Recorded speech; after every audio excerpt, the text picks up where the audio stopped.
So I'm Sapnara. I'm the co-convener of the Inns of Court Alliance for Women on behalf of Middle Temple. And on behalf of ICAW, I want to extend a very warm welcome to you all this evening in Middle Temple Hall. I really appreciate the effort that people have made to commit to this evening. And I just met someone that's made it all the way down from Manchester to join the evening.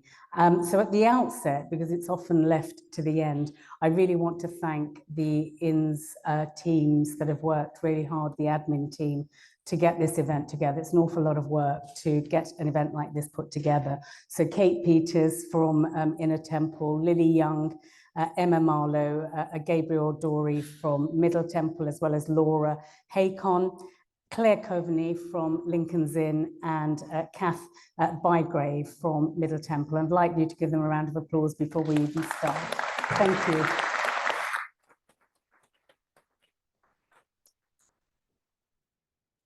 So I want to also mention that one of my other co-conveners, two co-conveners from Gray's Inn, Lady Justice Nicola Davies, and from Lincoln's Inn, Karen Shuman, aren't able to be here, but I do have the support of my colleague co-convener from Inner Temple, Leanne Mulcahy Casey, who's sitting at the back, and I'm delighted to tell you that she has been shortlisted by Chambers and Partners for the award for outstanding contribution to diversity and inclusion, and I really hope that she's going to win it because she really deserves to.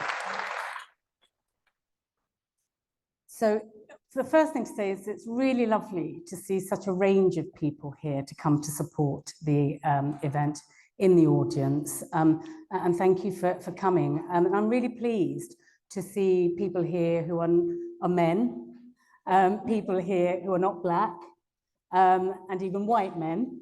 And it surprised me really when I mentioned this event to colleagues and friends at the bar and in the judiciary, that people quite nervously asked, you know, is it for us, is it for everyone, or is it sort of a specialist interest event? And of course, the answer is absolutely not. All of these diversity events that ICAW and others host is for everyone, because allyship matters, and we can't do the things we want to do and need to do on our own. So thank you. ICAW has hosted a number of quite important and serious events looking at issues such as disparities in pay, the gender pay gap that we know exists at the bar, and also the very difficult but important subject which is being taken ever more seriously now of judicial bullying. So, and serious issues aside, we also have events such as the very successful annual garden party networking event that draws hundreds of women and their guests and their allies from across the board. So I hope that you'll be able to support some of our other events as well. But coming to this evening, what hit us quite hard was the statistic produced 2 years ago, which underscored sort of rumblings of concern that I'm sure we all share and some may have experienced, and it was from the Bar Standards Board, and it was a statistic that was actually quite arresting.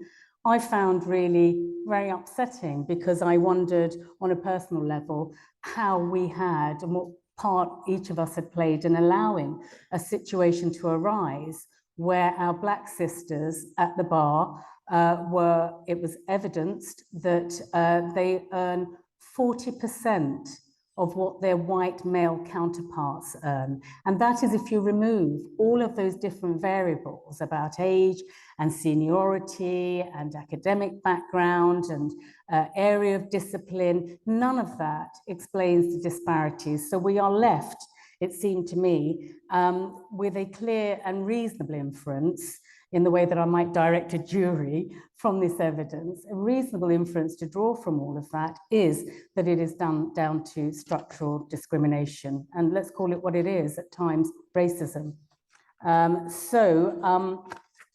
We thought we want to address this because we all have a responsibility in trying to address it. And it was very important actually to focus on Black women rather than brown women, because although there are issues that face and challenges that someone like myself faces, they are different, and they are not, if you look at the hierarchy of things, as serious as some of the intersectional issues that impact upon Black women. And so I am absolutely delighted to be able to welcome this amazing panel, stellar panel of incredible Black women who are forging ahead in the profession for the benefit of all of us. I'm not going to spend too long going into their biographies. You've got a booklet like this that shows you their very glamorous photographs and their detailed biographies. But just to briefly say that at the end is Nneka, and she is a recent KC working in the criminal jurisdiction, also undertaking court-martial proceedings. And we then have Abimbola Johnson, award-winning human rights barrister at Doughty Street Chambers, specialising in inquests and inquiries and professional regulatory work. And you'll see that she's also chair of the Independent Scrutiny and Oversight Board, monitoring the National Police Race Action Plan, and sits on various panels and advisory panels. And then I have Natasha Shotunde, who is also award-winning honorary doctorate of laws. She is a barrister specialising in family law at Garden Court Chambers. And you'll see that she also has a role on the EDI committee at Lincoln's Inn, and she's an associate lecturer at Goldsmiths. We also have, to her right, Barbara Mills, KC. Barbara and I think contemporaries, go back a long way, joint head of chambers at one of the leading family sets in the jurisdiction. She's also the vice chair elect of the Bar Council, and she is going to be the chair of the Bar Council in 2025. It's incredible.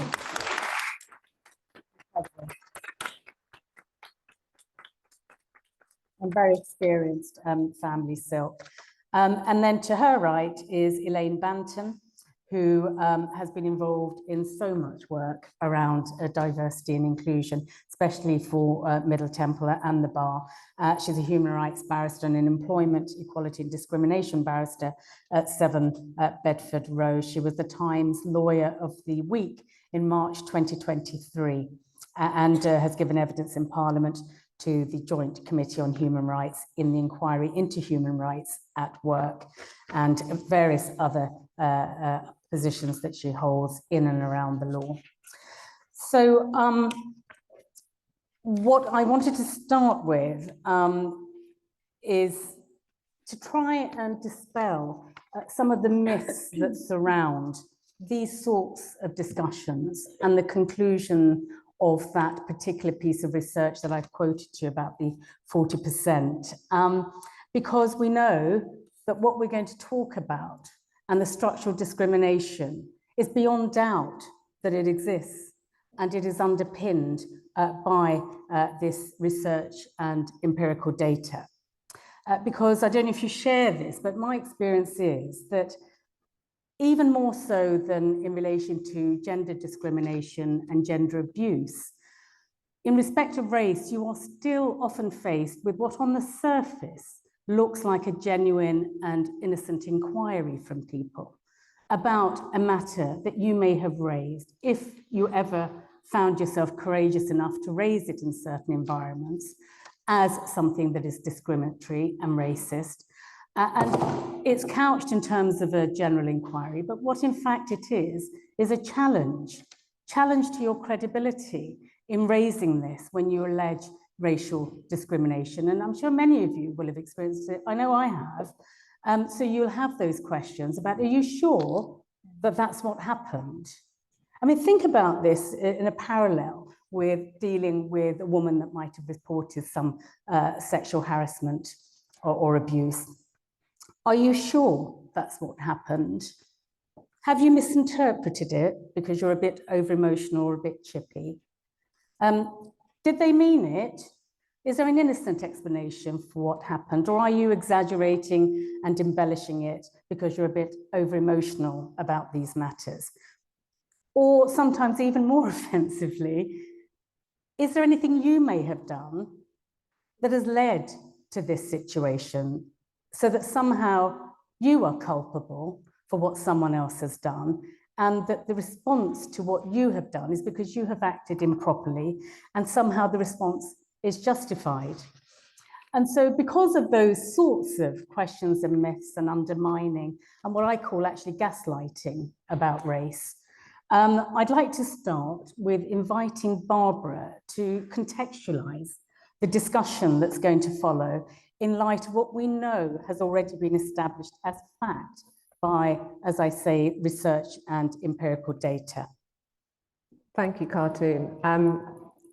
At the start of Black History Month, with a theme of celebrating and saluting our sisters, I hope you will allow me to start by saying I pay tribute to those women who tread the ground before us to break it, to enable us to sit here in this way and speak to you, and also to salute this fantastic array of women who share this panel with me. It is now a matter of incontrovertible evidence, really. The BSB data, the working lives data, and also the research that underpins the Race at the Bar report, that we are as Black women both invisible and visible.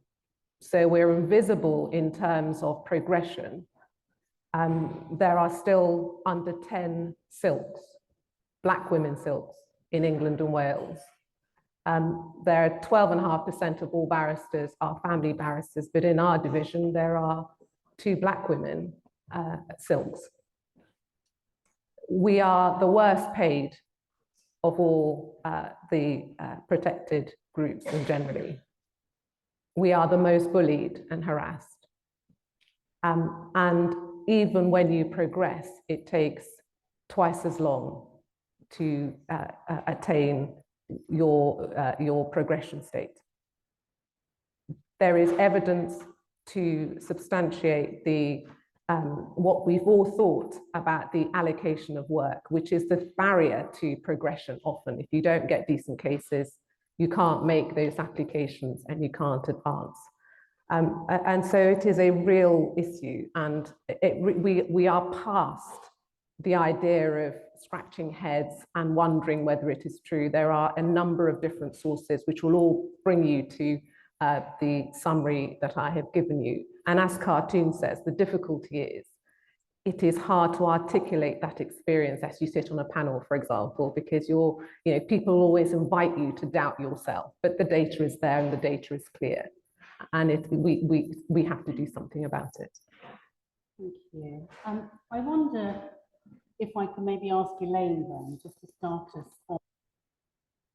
Thank you. That's proper sisterhood for you. Thank you. If I could ask Elaine to start, just by telling us a little bit about, from your perspective, what are the particular issues that face Black women in terms of disparity of work allocation, barriers to entry, retention, and progression? Yes, all right, good. I hope you can hear me. Really echoing what Barbara said, because those are the main sort of pinch points. So in terms of access now has improved, but the real issues that still remain significantly are retention and progression for Black women. And like we've heard, issues around the underpayment and on the other side, the lack of advancement. I think there's a correlation between the two, in terms of the way that we look at the allocation of work, the way that Black women are potentially perceived by their clerks, perceived by judges, perceived even by clients. There are many, many stories and anecdotes we can all tell involving all 3 of those groups where Black women are not perceived as properly being in that space and effectively having to work, twice as hard. And it's an old adage that, we hear as we're growing up, that's still said today about having to work harder and things taking longer. So I think this is one of the aspects is the perception in respect of Black women. And what's so important about when you do have Black women being successful is that they are breaking down those barriers, and they should be and must be celebrated as role models, as showing society that yes, we can do it. And not only do it, we can absolutely knock it out of the park and get excellent results. When we are given a fair chance, nobody's asking for favors, we're asking for equality. It should not be a radical thing, but I think we all have a part to play in that story and to challenge our own perceptions. How many of us have done the Harvard bias implicit test? I think it's a good one to do because you'll probably find that you have got implicit biases. Everybody does. And if you are a judge, if you're sitting as a judge, if you're allocating work, if you're relating with clients or whatever, you may be actually passing on those biases which are going to affect somebody's career. So it's vitally important that we all think about these issues. For example, if you're a leader, how many Black women have you led? Really, think about that. I'll leave it on that point. Thank you. Abby, do you want to come in on those issues? Yeah, so I always think it's really interesting, especially when we're at events like this, where the majority of the audience are the demography that we're speaking about, to actually kind of spin it and to talk about these issues, but what positive aspects have we seen and how do we think that we've navigated it as a panel? I think it's safe to say that we've all done quite well career-wise at the bar. So when we were, it's always one person who has an echo, and it's always me. When we were talking, oh my God. Everybody else has microphone. Yeah. Nneka. Okay, no.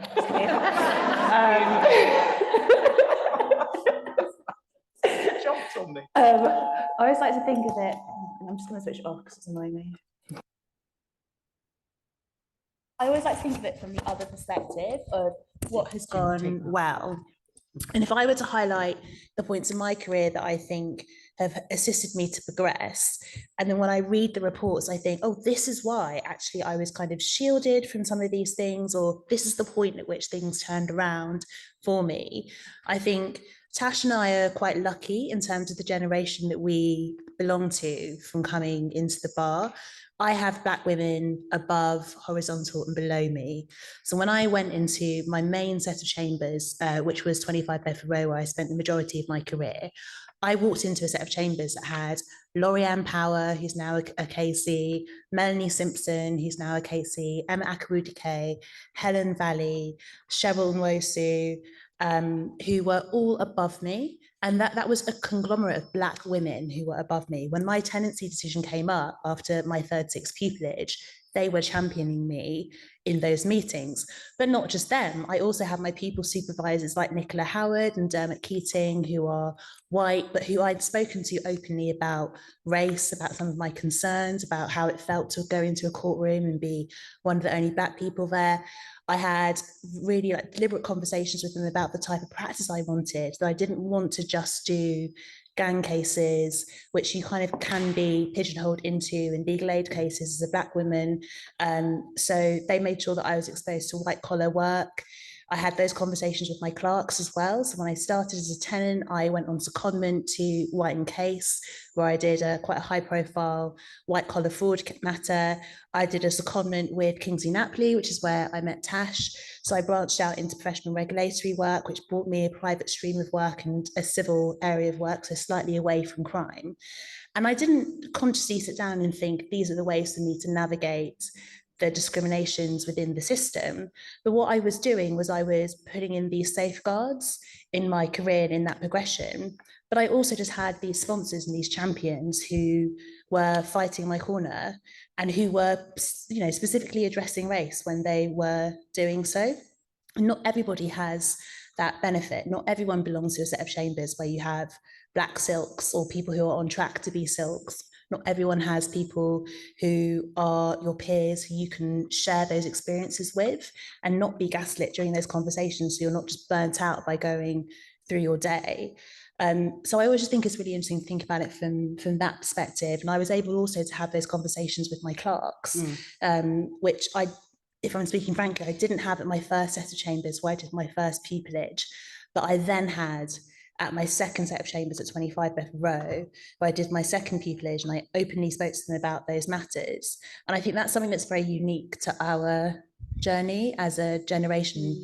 We're still kind of, it's not perfect, but as I look at successive generations, now they have us and the generation above and so on. And I think there's a structure that's being built now around that. Well, what do you say then? This discussion is going to be, by definition, really a little bit organic, because there are so many intersecting issues. When we talk about intersectionality, I mean, Black women really are totally primed in that position where there's so many differentials that impact upon them. But what do you say to people who would say to you, well, look at this panel. We have representation now. You've got Black women, 2 of whom are silk, very successful juniors in diverse areas of practice, 3 benchers among you, a deputy high court judge, the next chair of the Bar Council. So what's the problem? Nneka.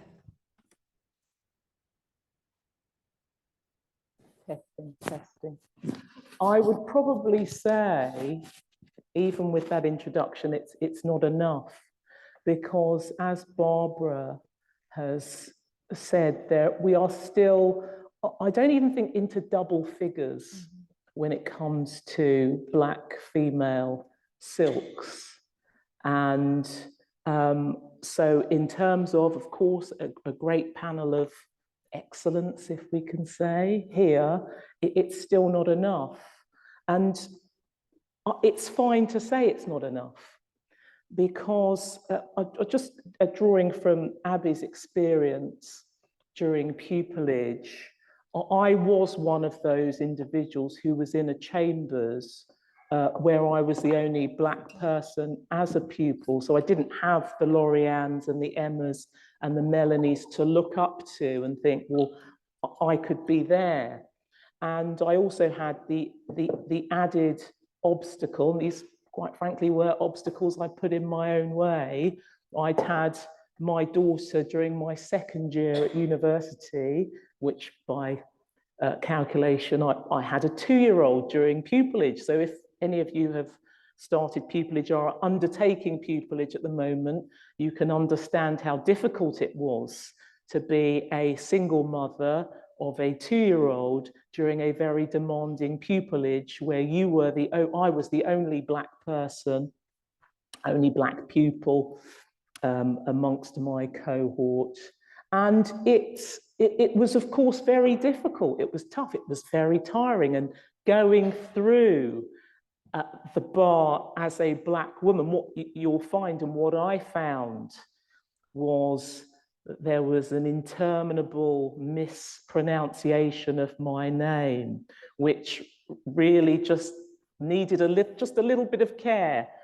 There was always, I mean, it happens regularly, that I would be mistaken for someone else, usually Lorianne, if she was in the same court building as me, sometimes not even, if she was there, or someone else whose name ended with A, began with A, the surname began with A. And it's just little things that if a little bit more care was used, could be avoided.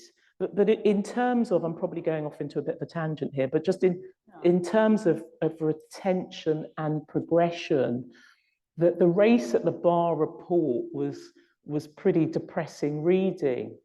But I think it's fair to say that for me, it made me feel even more determined that we should be putting ourselves forward for leadership roles, because there's no point in complaining about it if you're not prepared to do something about it. And putting myself forward, I hope, provides the visibility for others that despite the barriers that we face, that we can attain the level of King's Counsel. May I just say that in answer to your question, well, here we all are, silks, etc., etc. So what's the problem? Yeah. Well, the problem is that it is to be celebrated that we can progress in the way that we have. And that is not in doubt. You know, I've won an election, I'm vice chair elect of the Bar Council and so on. But we have a problem for as long as the stats remain as they are, for as long as we are both invisible and visible, for as long as we can say as a matter of fact that Black women get paid less than anyone else, then that is a problem. So it isn't enough. Thank you, Natasha. I hope you all can hear me. I just wanted to add to that, because I love doing this whenever I have talks. I've got the stats on Black silks hot off the press this morning from the Bar Council. So as at the 1st of October 2023, there were 7 Black female silks, 18 Black male silks, mixed race, as in Black and another ethnicity. Female silks were 4, mixed Black male silks are 6. This compares to 339 white female silks, 25 Asian female silks, and the total number of silks in England and Wales being 2,052. So nobody can say that we've got representation. Nobody can say that we have enough, because we clearly don't. I looked on the way here in respect of the judicial statistics. As you can tell, I've been so busy with case prep, I couldn't actually put this in a proper document. I'm sorry about that. But essentially, the website had stated that, I think it was 50, right, hang on. I'm coming up to it. Essentially, Black candidates for judicial appointments are overrepresented in terms of the numbers in the eligible pool, but underrepresented in terms of the numbers that they actually recommend for appointment. The likelihood of success from the eligible pool to recommendation was 58% lower for Black candidates than it was for white candidates. So there's a 58% less chance, I would say, if I'm putting an application to become a judge. And yes, I do look very young right now, but I am old enough to put in that application. There's a 58% chance that I'm probably not going to get it compared to a white person. So there's clearly some issues that we have in the profession. And what I would also say, just to come back to what Abby was talking about experiences, I'm really pleased that Abby had a really positive experience in respect of pupillage and having Black people around her to support and uplift her, but I didn't have that when I was doing pupillage. There was only one other Black person in my chambers, and I barely spoke to her. I love her to bits, but I barely spoke to her. I only really spoke to her after I got taken on. I was lonely, I was miserable, I was depressed, I was confused, I felt like I didn't belong here. It was a horrendous experience, absolutely traumatic. I'm out of it now. Everything's great, but part of the reason why I set up the Black Barristers Network was because of such a horrible experience. And from that, I've managed to meet some incredible Black barristers. We all come together to do some amazing things. And since then, there's been other organizations that have been doing some amazing things. One of the biggest problems that we have, as well as those dreadful statistics and the structural racism that we have within our profession, which is a reflection of society, is also a lack of visibility of these amazing, incredible women and others who are, of course, not on this panel. People don't see us, as Barbara Mills says, unless they want to make a complaint about us. That's when we become hyper visible, you know? So we need to be seen a lot more. And one of the things that the Black Barristers Network is doing to create that visibility is a directory of Black barristers, so that everybody be able to see our beautiful faces, and that's going to come out soon. Because we need society to start seeing us as being barristers, being capable of being barristers, being judges, being capable of being judges. We need that sort of view of us to change, so that hopefully those stereotypes, those assumptions that they make about us when we're giving submissions in court, when we're making applications to become silk, when we're applying for judicial positions, when we're just wanting to get a case, right? And our name is being put forward to the client with other people. We want them to think, oh yeah, she's a barrister. She can be a barrister. She's probably capable. not those assumptions that they have of us that we're stupid, we're lazy, we're incompetent, etc., etc. Can I ask you something? My own experience is historically this was an issue.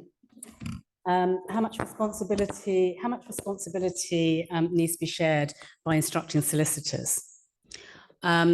Solicitors that do not look at diversity and try to proactively challenge their own assumptions and prejudices sometimes about instruction. And sometimes, actually, solicitors of a Black and minority ethnic background are reluctant to instruct Black people too. And I can see a lot of people nodding in the audience. And my experience was that they felt somehow by aligning themselves with white barristers represented something better. And because, no doubt, about the structural elements and who the judges were that they were advocating in front of, etc., that they would be heard better. And we also have to factor into that, I think, sometimes that lay clients don't want culturally matched advocates because of the small communities they come from, and they don't want their business known in the community at all, and they think that maybe the advocates would be a gateway for that. So we'll come back to clerks in a moment. But what are your thoughts about that? And maybe if I can start with Nneka. Well, I agree with everything. Sorry, apologies. Thank you.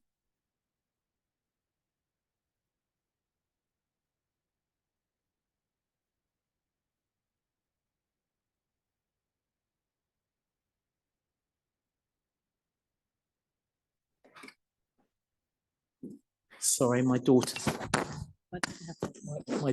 now calling me, that 2-year-old, she's now 23 and very annoying.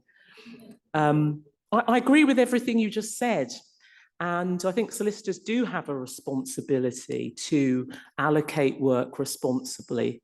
Because I know there are certainly instances where, for example, there is a Black defendant and solicitors unhappily would prefer not to have then a Black barrister representing them. It's something I've never really got my head around, but as you've said, in terms of they feel that the quality perhaps will look better if they have a white male, and it's obviously plainly wrong. I mean, in some ways, part of the problem might be, let me see what you think, that Black women are instructed disproportionately in publicly funded work. So where you have city solicitors firms, because of the diversity imperatives that are in place for their commercial clients who insist on having diverse lawyers instructed, that then ripples down. But I don't really see that demand in publicly funded work. So publicly funded work, good thing or a bad thing? Natasha. Publicly funded work is excellent work. It's the work that, is for people that really, really, really need legal representation in society. I think I agree with everything that's been said in respect of commercial work and city firms having to show the diversity data of the people that have worked on their cases. I've spoken to a partner in Norton Roads who said that one of their clients literally sits down and looks at the hours that have been billed and is like, all right, fine, tell me who billed what.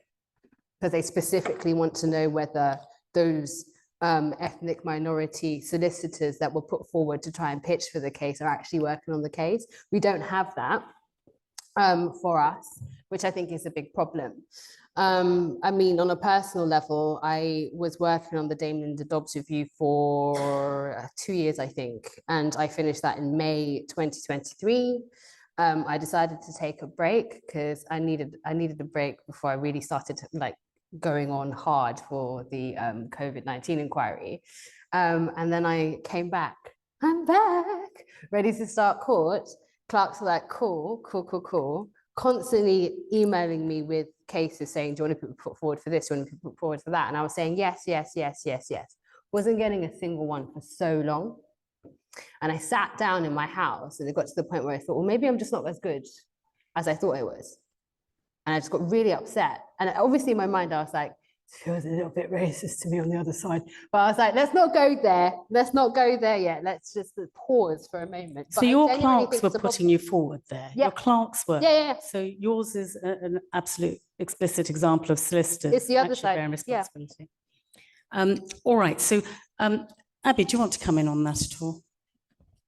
Yeah, so for the majority of my career, I did criminal defence. Now I've moved away from that into the areas which are listed in my bio. And I would definitely say that what you see in the public areas and what you see in the statistics is even within the areas of legally aided work, there's still a skew of Black barristers moving towards the less well-paid areas within that remit. So there's definitely, when you look at allocation of work, there is a duty on solicitors, but actually also on clerks, which I know we're going to move on to, who see it the other end, to consider how that is being balanced, where that work is moving towards, whether what they can do proactively as a chambers around those areas. So, you know, if you go to Southwark Crown Court and you look around at the council who are involved in cases there, which is obviously predominantly a fraud court, you're way less likely to see Black counsel there, even though we would point to crime as an area of law that is more diverse than others. So there's obviously a lack of that representation in higher, kind of more intellectualized areas of crime, because that's that sort of background. And what's really important with that is if you have a fraud or a white collar practice, that is an instant segue, an instant avenue to get into really well remunerated private work as well, even if it represents a lower percentage of your practice. In terms of earning capacity, that can massively inflate your income, having that ability and that exposure. And the way that you get that is to always have exposure to that throughout your career from when you're very, very junior. So I think it's really important for clerks and solicitors to have that in mind. But I would also highlight that a lot of the Black solicitors and who I have worked with, they don't get instructed in those types of cases. So also they also don't have it in their portfolio to offer to barristers, to Black barristers. And I've seen both sides of things. I've seen Black solicitors who make a conscious effort to instruct Black counsel because they want to even up what they see. And I would say in particular, it's Black female solicitors who I think are quite good at that. But I have also seen Black solicitors who are unwilling to instruct some Black counsel or would give the kind of feedback that they would only give to Black counsel around things. Oh, I didn't really expect you to make that sort of a decision or to advise a client in that way. I thought you were one of us. And you're sort of like, well, the evidence is really clear that this person is banged to rights. And so I have a duty to advise along those lines. Sometimes you can feel this extra layer of kind of pressure to advise or to conduct a case in a certain way because of your skin color, and you feel that it would be tolerated or treated differently by somebody who had a different hue to you. So it's quite complicated, I think, the way that racism manifests. I think there are all of these hurdles and kind of mental calculations that we do as Black counsel that don't even feature on the spectrum for our white contemporaries, which makes things, you know, harder. You see both ends and both sides of it. But certainly, yeah, there is a role for solicitors to play around that 100%. And there's definitely also a role for us to play in terms of how tactical you are with the way that you structure your career. So whenever I talk to really young people who are coming through the bar, one of the things I always say to them is, please just make sure that you are getting exposed to a range of cases during pupillage and during your first few years, because the impact that can have later on in your career can be quite exponential, even though you may not appreciate it in those first few years of practice. On the other hand, in the way that Black women and Black advocates are overrepresented in publicly funded areas, of course, the litigants are overrepresented as well. And so when I was asking about, you know, positives and negatives, I mean, do you want to come into that, Barbara, about the value of having someone that looks like them represent them? Of course, there's a natural understanding if you're dealing with somebody who shares your culture and your heritage, and you can point out. And somebody was telling me over the weekend, I was at a conference and he sits as the judge, and he's a black judge, and he was telling me the amount of difference he has been able to make in cases, for example, where a black person is identified as simply IC3. And it is his experience of the shades of us that might cause him to say, well, help me with the shade of color of the black person, which will then help with the identification, something that isn't otherwise raised by other people. But to your question about who is calling the shots about instructions, it's also education for the clients, because sometimes black clients worry that if they instruct black counsel, that there will be a skew in the room, that the judge would necessarily think, well, it's them, and so I won't pay them any attention. So it's about these conversations also going to the point of the excellence that black barristers have to offer. It's not always the negative picture, it's the excellence that they offer. And I think if a solicitor is told, if a client says to a solicitor, I don't want you to instruct Barbara because she's black and it'll look wrong in court, part of the advisory work, you know, that client has gone to the solicitor for advice over a spectrum of things. And it is for that solicitor to advise the client about the value that barrister can bring to their case. It's not just one piece that will help solve this issue. It's everybody doing their bit where they are. That's what will move this on. Could I just come in? Sorry. Yeah. We're taking questions afterwards. If you, all right. Add another category Yeah.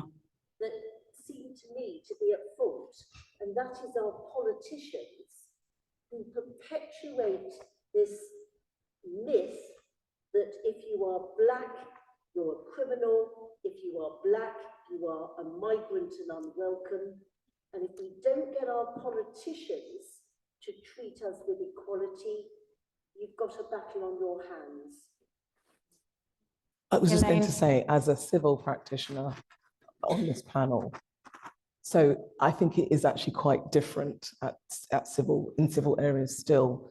And yes, is what I'm talking about. So as an employment practitioner, I'm one of the few, maybe less than a handful of senior black female, practitioners doing high-level employment work. They're just not there. They don't exist. And so this talk about magic circle firms instructing black barristers, I fear it's a myth.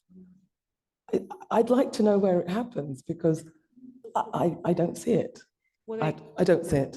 And they couldn't if they wanted to instruct more than me, because in the sort of family work that I do, Exactly. it's me. Yeah. Literally. But they are instructing you. But outside, which is good. Yeah. But in civil areas, employment, commercial, it's even less. All right. So, Abby, do you want to come in on that at all? Yeah, so for the majority of my career, I did criminal defence. Now I've moved away from that into the areas which are listed in my bio. And I would definitely say that what you see in the public areas and what you see in the statistics is, even within the areas of legally aided work, there's still a skew of black barristers moving towards the less well-paid areas within that remit. So there's definitely, when you look at allocation of work, there is a duty on solicitors, but actually also on clerks, which I know we're going to move on to, who see it at the other end, to consider how that is being balanced, where that work is moving towards, whether what they can do proactively as a chambers around those areas. So, if you go to Southwark Crown Court and you look around at the counsel who are involved in cases there, which is obviously predominantly a fraud court, you're way less likely to see black counsel there, even though we would point to crime as an area of law that is more diverse than others. So there's obviously a lack of that representation in higher, kind of more intellectualized areas of crime, because that's that sort of background. And what's really important with that is, if you have a fraud or a white collar practice, that is an instant segue, an instant avenue to get into really well remunerated private work as well, even if it represents a lower percentage of your practice. In terms of earning capacity, that can massively inflate your income, having that ability and that exposure. And the way that you get that is to always have exposure to that throughout your career from when you're very, very junior. So I think it's really important for clerks and solicitors to have that in mind. But I would also highlight that a lot of the Black solicitors and who I have worked with, they don't get instructed in those types of cases. So also they also don't have it in their portfolio to offer to barristers, to Black barristers. And I've seen both sides of things. I've seen Black solicitors who make a conscious effort to instruct Black counsel because they want to even up what they see. And I would say in particular, it's Black female solicitors who I think are quite good at that. But I have also seen Black solicitors who are unwilling to instruct some Black counsel or would give the kind of feedback that they would only give to Black counsel around things. Oh, I didn't really expect you to make that sort of a decision or to advise a client in that way. I thought you were one of us. And you're sort of like, well, the evidence is really clear that this person is banged to rights. And so I have a duty to advise along those lines.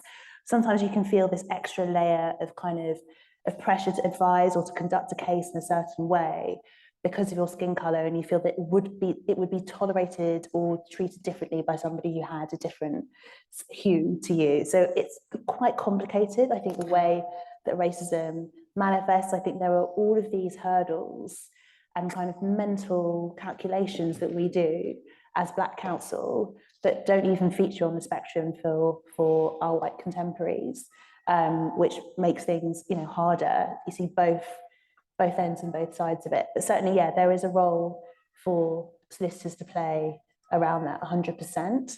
And there's definitely also a role for us to play in terms of how tactical you are with the way that you structure your career. So whenever I talk to really young people who are coming through the bar, one of the things I always say to them is, please just make sure that you are getting exposed to a range of cases during pupillage and during your first few years, because the impact that can have later on in your career can be quite exponential, even though you may not appreciate it in those first few years of practice.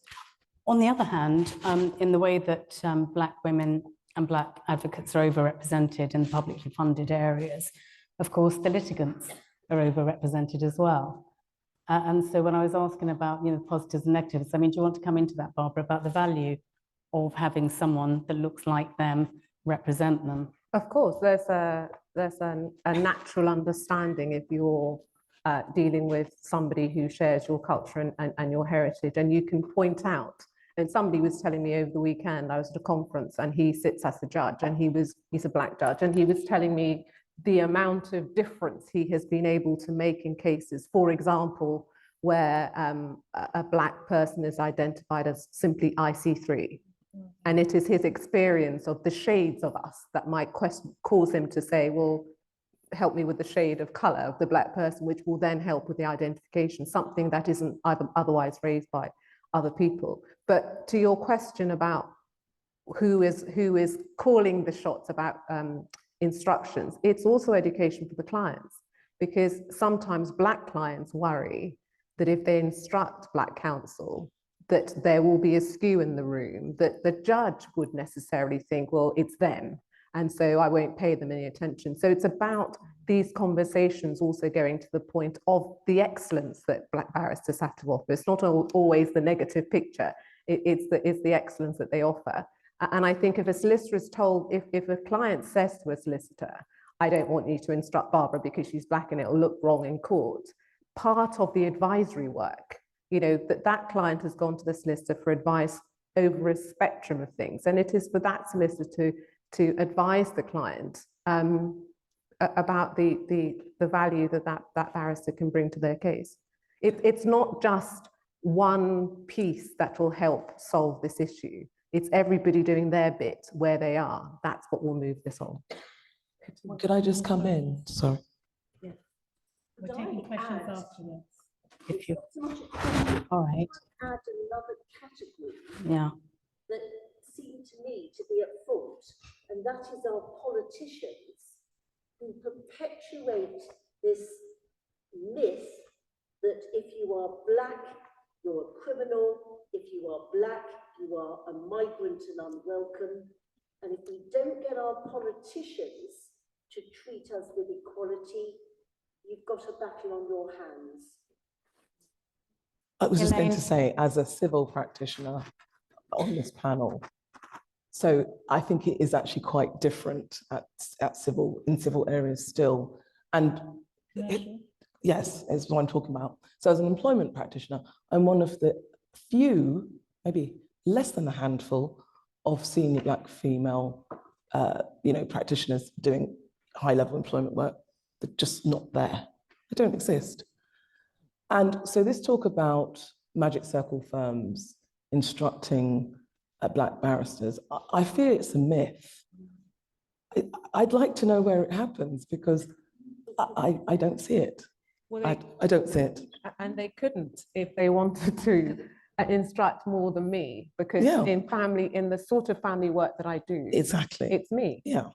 Literally. But they are instructing you. But outside, which is good. Yeah. But in civil areas, employment, commercial, it's even less.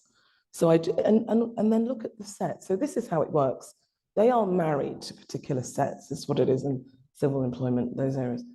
Some of those sets have never, to this day, never had a black barrister in those chambers.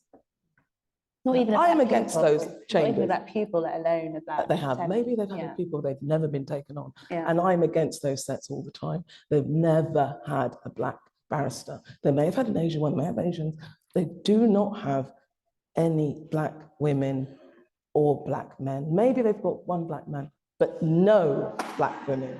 So that tells a story, because if they are instructing particular sets and those sets are not, I think there's an issue. I think about this because I do wonder why that is the case. Why is that?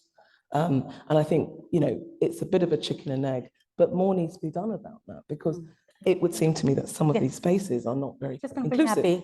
Yeah, I mean, just building on what you said, Elaine, talking to my cohort of people from bar schools, I was called to the bar in 2011. When you swap war stories, as we often do, I have to say some of the most disgusting, overt racism faced in court is my civil colleagues. Like the stuff that is said to them by judges, by clients, is like absolutely abhorrent compared to what I think sometimes, I guess, because in crime, they're a bit more aware of the fact that there are more of us there. The racism is still there, but it's not as disgustingly overt as some of the stories that I've heard from my friends in commercial, like, judges overtly expressing surprise that the counsel in front of them is black and saying to them after submissions, oh, congratulations, that was extremely eloquent, particularly from, someone of your background and so on, and asking them questions about their background. I'll be like, oh, when was this? 2 weeks ago. I'm like, are you for real? I think some of the, just even the types of racism that you see that exposure to. And I think also in fairness to Tash gave that example of the partner at Norton Rose and talking about their client, but we both sit on the Black Barristers Network committee, and certainly I think that some of these more commercial groups are better at giving a veneer of considering diversity. They have whole departments, they have a lot more money that they can put behind these things, but you rarely see it in the fruition of their work. So on either end, I don't think any aspect of the profession is getting it right. Okay, well, can I just ask you then to move on to just discussing what's going wrong in the clerks' room, even now, all these years on, what's going wrong?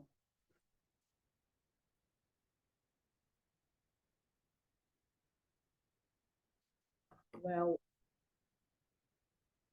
room like mine, and probably like many clerks' rooms across the country, there is a palpable lack of diversity in the clerks' room. I think I know of possibly one senior clerk who is at Garden Court. I might be might be, yeah, one senior clerk that I know of, certainly. There's one, I think, Chambers Director at Cloisters as well, which obviously is a very good set. But the reality is that if there is a lack of diversity, which there clearly is, that there may well be a lack of understanding. And obviously from the Race at the Bar report, that was one of the recommendations that should be tackled in terms of culture, that there really does need to be a change in the structure of the clerk's room so that fairer allocation of work can be made, and certainly more understanding about different cultures, the different barristers that they're actually clerking. But if you're in a set that is progressive like yours, Natasha, yeah, I mean, they hold themselves out as being progressive, and that's the whole shtick. If you are getting solicitors, if you are getting a situation where your clerks are putting you forward for a range of work and you are never getting instructed, what is it that needs to be done by your head of chambers or your barristers, colleagues in chambers, to get you that brief? I think a conversation needs to happen. I think the first thing that needs to happen is a conversation with the clerks, as in myself and the clerks, and then perhaps maybe they need to sort of sit down and have a think about what's happening and why. The thing about the bar is that when it comes to the allocation of work, it's always been shrouded in mystery. We have no idea how it actually works. The first time I found out how it actually works was when the clerks accidentally forwarded me an email chain from the system. I was scrolling down and I could see that they'd put forward 3 names. Ismail Chambers, the solicitors chose Catherine, who's currently my current chambers, funny enough. Obviously she's white. She was unavailable now. So then it was just like, oh, fine, I'll have Natasha thing. So I found out that way. Did I break this? No. So I think it's going to have to be a question of sitting down and literally asking them, so who did you put forward? You know, what did they look like? In terms of the who ended up getting that case in particular, et cetera, et cetera. A lot of chambers, well, all chambers are meant to monitor their allocation of work, particularly the work that comes in without having a specific person's name on it. So the solicitors coming in and saying, hey, I need someone to do this case who's available, rather than I want Natasha to do X, right? And I think some chambers don't do that. I have been in places and seen that it's not been done, and they've been a bit confused about how to do it. The Bar Council, I am an elected member of the Bar Council. I think I was elected in 2019, so I've been in it for a while. They have produced, with the wonderful work of Elaine, who chairs the Equality, Diversity and Social Mobility Committee, some guides for chambers to monitor the allocation of work by gender and also by race. So just cut across you, but one of the things that came out of earlier events that we did with ICAW was that it wasn't just about the allocation of cases, because that's quite easy to track.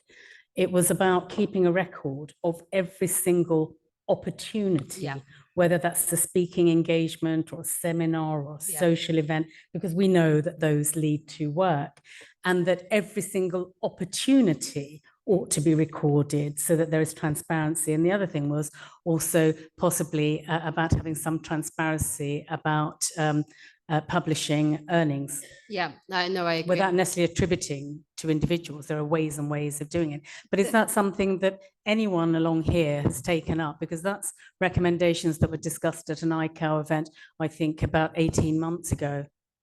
I know someone from a few years ago, we were talking, he's at a commercial set and they post everyone's earnings on a board. I love it.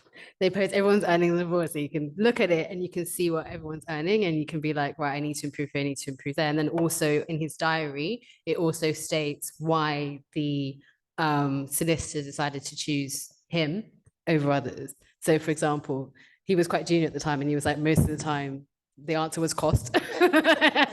because I'm junior.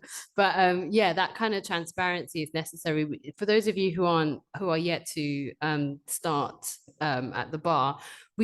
Most of us don't really have that. Yeah. Like if I think about the two chambers I've been at, I've never ever seen a report saying this is how we've analyzed work. I've never seen it. Because what we found was that it wasn't just about you being junior, it's just that women were being farmed out on lower rates for exactly the same work. Yeah. And someone needs to keep an eye on that. Just want to move it along a little bit, if I may. Yes, of course you may. Say also that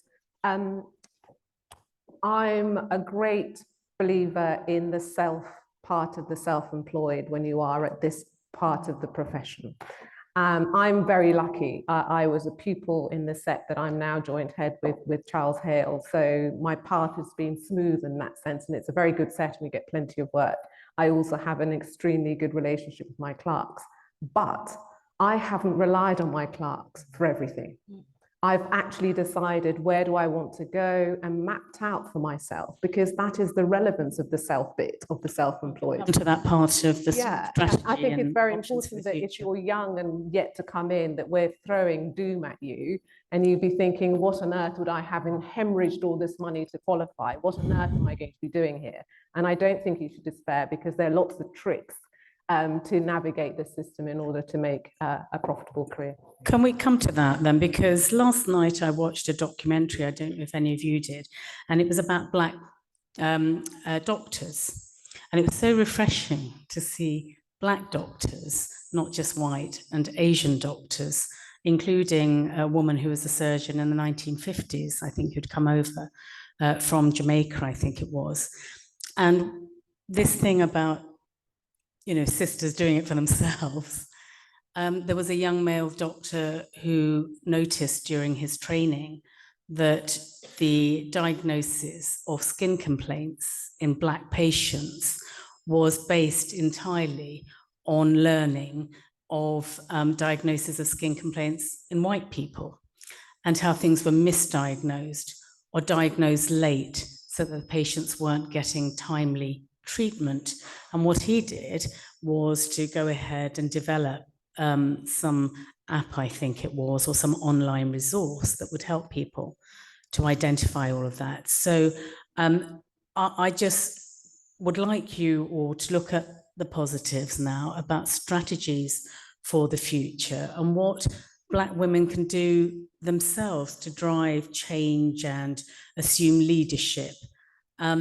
Is there still a need, for example, because sometimes a lot of people criticize the existence of special interest groups like a Black Barristers network.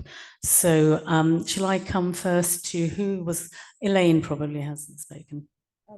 Oh, yes. So first of all, I think these networks still have a very important part to play. I mean, that's borne out by the statistics. We've still got a long way to travel to get anything that resembles true representation. And we know, don't we, that a strong bar is reflective of all the rich and diverse talent in the society that it serves. And that's integral to the rule of law, to agency, and all of those things that underpins justice. So if we accept that, we've got a long way to go. And those groups are really good. They are edifying, they are supportive, they build networks. And for me, as someone who built a specialist practice from a standstill position in a non-specialist set, relationship building is absolutely key. Because if it is harder work, but if you can build those relationships, they can last. I've got solicitors that have instructed me for over 20 years. And when you do that, the return on that is the resilience, which is very key as well. So you'll be able to be well equipped to weather the storm. There was a time in employment law when cases dropped by 80% when fees were introduced. And I was able to survive because I had built my own practice and I was established. So it does mean spending more time with your profile and building those relationships, but it will stand you in good stead in terms of your practice. So Barbara, we've spoken a lot about the traps. Just give us a couple of those tips about navigating that space? I can only tell you what's worked for me. And I think that it's starting off by mapping out the sort of career that you would like, the areas of work you'd like, if it's within your gift. And then looking at how you, never mind, no one, imagine that no one was going to come and rescue you, which has always been my motto. What can I do for myself? Where is the work? What can I do to meet somebody? If I'm introduced to that person, how can I change that into work? Do I offer a seminar? Do I do an article? Whatever it is. So, and being in charge of that and having agency for that has just proved invaluable to me, because I think then it inspires me to work really hard for myself. And that is the whole point of being self-employed. It's not easy.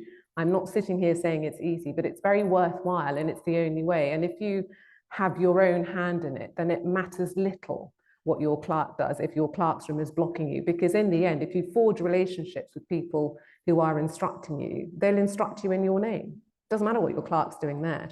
The other thing that is often missed is direct access, because we are first and foremost a referral profession. But if you manage to get direct access work, it has many benefits, because you get paid up front for a start. I mean, it is also an area that is fertile ground for complaint.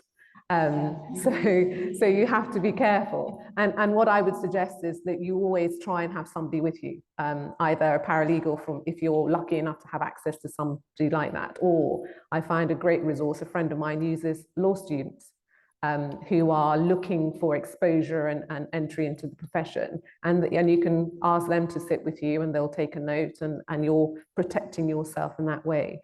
The other tip that somebody gave me, and it's a long route, but she was determined, and she's now a silk.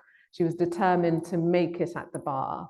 When she couldn't get pupillage, she requalified as a solicitor, built up her practice that way, came back and applied years later. In other words, if you map out what you want and you work towards it, you stand yourself in good stead. All right, so Natasha, what advice would you give to younger Black women entering the profession and the justice system, like my brilliant clerk, Zakari, who is here somewhere, Zakari L, who I couldn't function without. And I brought her along here this evening because, to be inspired by all of you. What advice would you give her? There's a place for you here. You belong here. It's a fight. It's a long slog. And then when I look back to when I was applying for pupillage and getting rejected, et cetera, I did wonder whether or not it was going to happen for me, but I kept going. Just know that you're good enough in every aspect, in terms of barristering, in terms of life generally. I think when I started, there weren't many active specialist interest groups, as it were, like the Black Barristers Network, etc. So it was quite isolating. But now that there are so many that exist, find them, find your tribe, hang around amongst your people, utilize that resource so that you can feel loved, adored, and like you belong in the profession.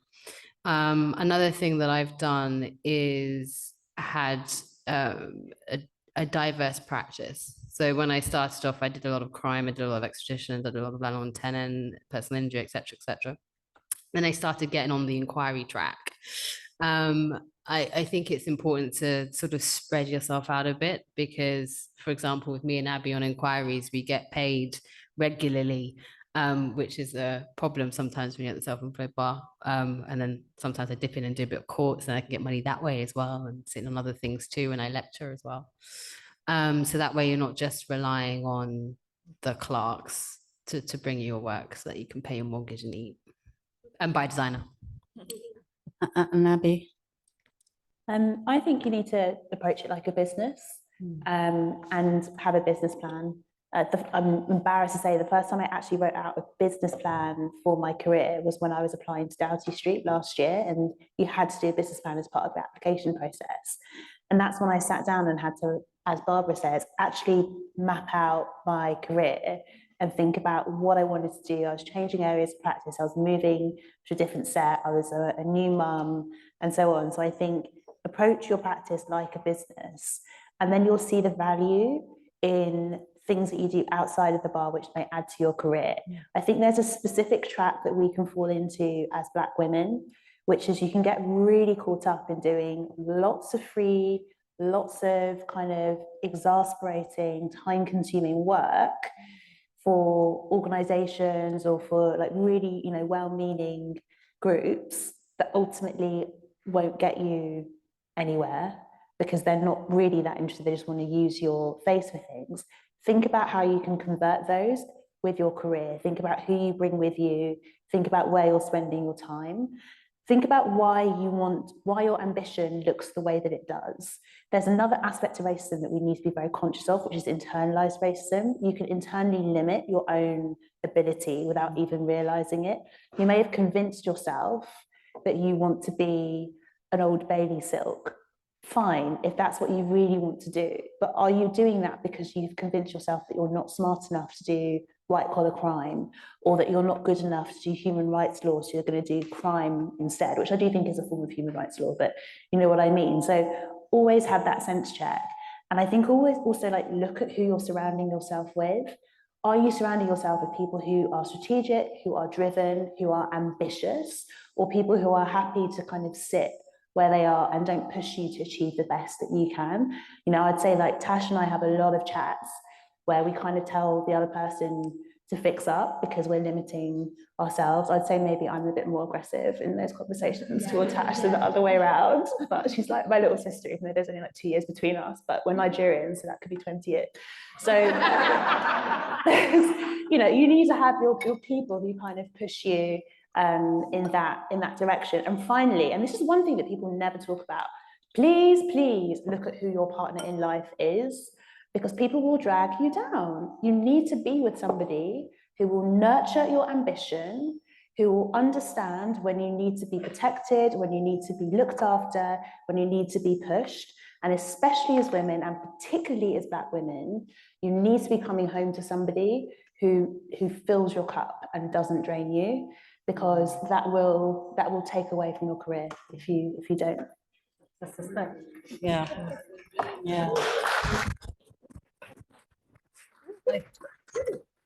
I suspect my husband will feel tonight when I'm out again, he's nurtured me rather too much. But Nneka, please, your thoughts on that. So my advice would be to be yourselves, be fearless, know that this is a profession where you are welcome. The bar are screaming out for people just like you. And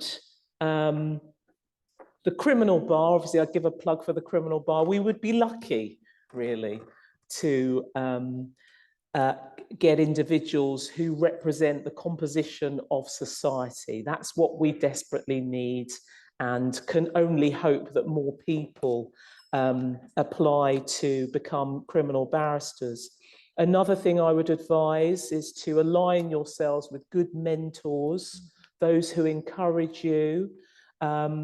I'm always guilty of overstretching myself, unfortunately, because if anyone contacts me, I will offer them an opportunity. I rarely go to court alone nowadays. And with my recent trial, I had 6 young ladies from Brampton Manor who came and had a trial with me. You had half the jury with you. I had half the jury with me, who sat in the public gallery, had an amazing time, and now all want to pursue, well, they told me that, I don't know whether they all want to pursue a career at the criminal bar. And these are all young ladies who go to a selective comprehensive school in East London. Last year, 92 of their classmates won places to Oxford and Cambridge. So align yourselves with good mentors who will help you and guide you through. I always have a sort of anxiety about this sort of holy grail of Oxbridge for kids of a Black and minority ethnic background, because actually I think what people sometimes overlook is the cultural challenge when you arrive. When you there, and what arrive that there, does to yeah. you and your confidence. Abby, you wanted to come in on one thing. This is the last thing before we wrap up. I just wanted to say as well, I think something that's really important is making sure that you find people who don't look like you, who mentor you and who you speak to about career matters, because also what that can help with is realizing that some of the reflections or concerns that we have as Black women are not unique to us, that even those people who look like the traditional barrister go through those thought processes as well. Obviously, it can be hard to find those people, but I have found that actually it can be nice to hear a privileged white male tell me that they have, you know, some second thoughts. I'm just like, okay, cool. So maybe it's a human thing, different degrees of it, but it's nice to hear you, you know, be human and flawed. Yeah. So, yeah.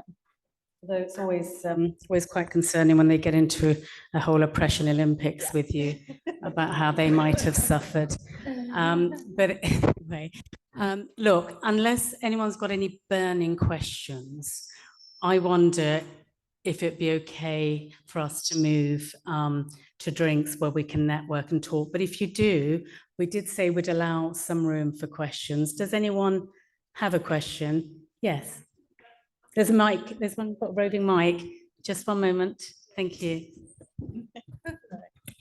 I would just like to ask, are you all London based? Yeah.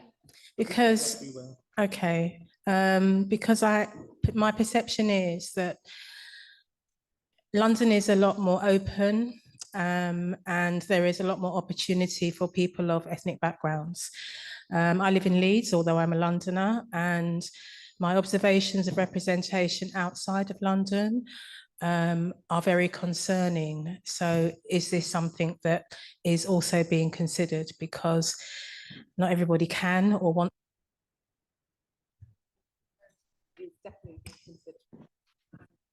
Circuit leaders are all absolutely up for it because they understand that it's bad enough in London and the Southeast, but it's just terrible on circuits. And I will tell you, I'll give you the contact details for the circuit leader for Leeds.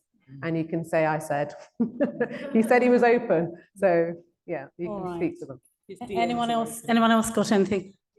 I'll take, yes. Well, this lady at the front actually, well, let's have this lady there because you're nearest with the mic. There she is, she's stood up. Thank you. Hi, thank you so much for all of your contributions. It's been really, really interesting to listen in. I think Elaine touched on this point, but a lot of these city firms focus on hiring or instructing barristers from commercial sets and have very strong alliances to particular barristers who obviously don't come from a similar background. And I just wanted to know what your advice would be to someone like me who is new to a city firm, although is starting to gain seniority and wants to make a difference in terms of who we instruct and why we constantly instruct the same men in particular. Absolutely. So congratulations to you, more power to you. We need more of you. I think one of the things is if you can, you know, be amongst numbers. So if you can sort of have a network of like-minded people in your firm who are having a similar approach to you, you're much more likely to break through that barrier than on your own. So I think that's something, you know, some of these firms do have diversity networks, and I think they all should have. And if one of the aims can be to widen that pool and not just say it, but to monitor it, to regulate it, to review it, and see who is actually being instructed. And so then to see, well, if you haven't, and the important thing is maybe to set a target, because then you can measure how far you've traveled. And if you haven't reached your target, why not? And that's not a quota, it's a target. And this is how things actually change, is you need something to focus attention and work towards. So I would suggest join with other people that are supportive and get that support, and hopefully you can make a difference, because I think we all can, and more power to you. Okay. Anybody else that wants to ask anything? The lady at the front here. Do you want to, someone got a microphone for?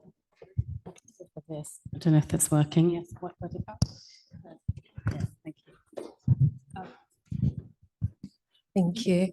So my question takes it a bit more superficial, if you will, or subjective as well.